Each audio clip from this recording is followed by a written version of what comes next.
Stop confusing sex with love, especially in the beginning of the relationship.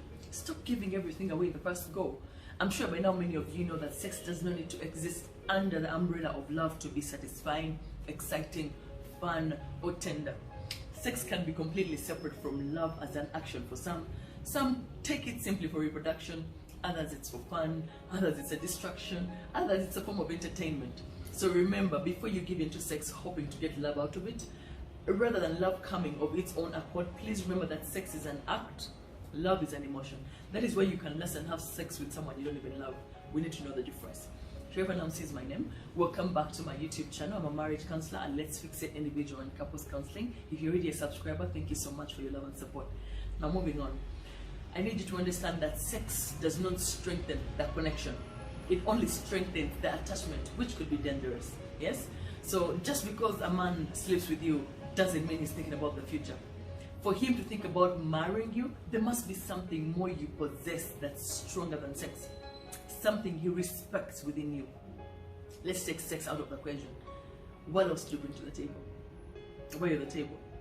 Anyway, sex alone cannot keep a man. It's not enough, okay? Let it not be the only thing you have to offer in a relationship, all right?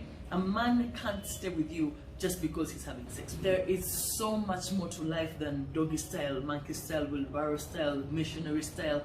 Are you sound intellectually, mentally, spiritually, emotionally?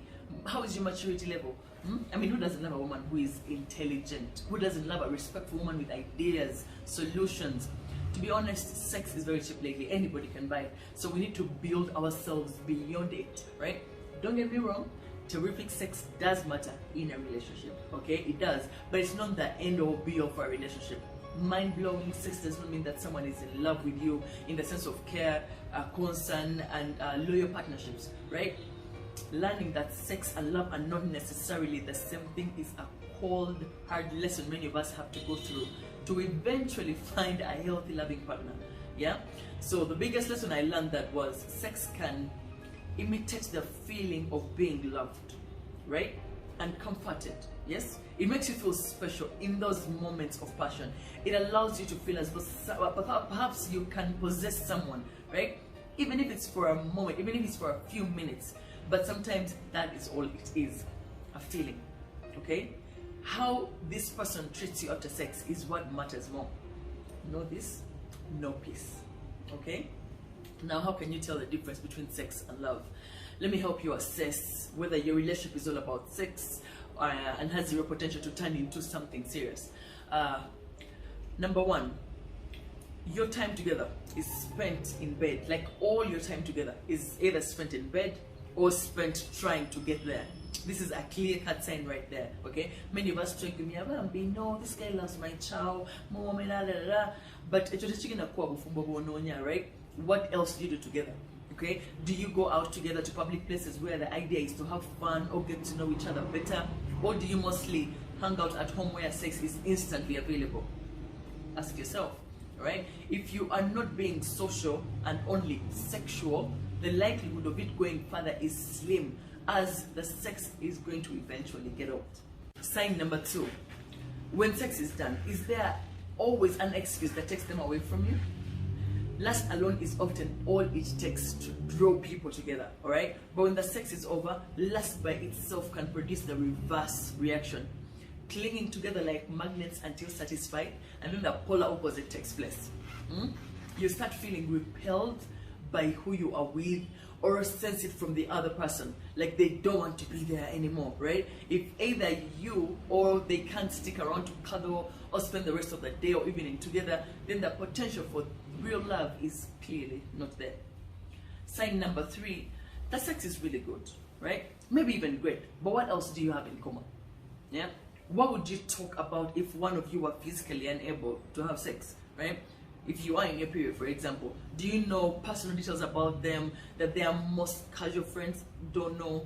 Or are there things you don't know apart from things in the bedroom about these people? If you have trouble answering these questions, chances are sex is standing in the fear of a deeper connection. Sign number four, you are only connecting on a physical level, okay? you consider that, I need you to consider the depth and the width of the connection that you have right now. Okay, think about the main areas where partners can connect: physically, emotionally, mentally, spiritually, socially. A healthy emotional connection means that you have the ability and willingness to share your feelings, especially the more vulnerable ones, such as sadness, fear, shame, loneliness. If you are not vulnerable with each other, in this way your relationship may have some growing to do, right? Now this is the point where you ask your partner, what are we? I know when you have started dating someone new, there comes a moment when it's clear he or she expects sex as the next step, right? And their interest may leave if you do not agree. Saying yes can be an easy way to avoid asking the question, if I am not ready, will their interest go away, right?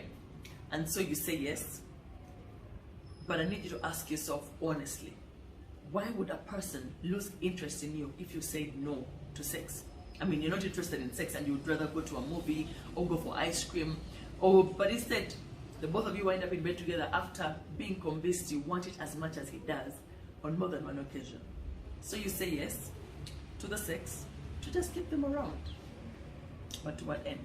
And I also need to ask you, what do you stand to lose if you say no to sex because you genuinely don't want it or you genuinely feel like you are not ready for it? What will you lose? Of course, there is no specific time frame to guide you, but in my opinion, it is best to wait at least until you're comfortable with each other and have a better picture of what each person wants in the relationship. Build some emotional connection too before you jump into bed with this person, right? Assalamu alaikum warahmatullahi wabarakatuh.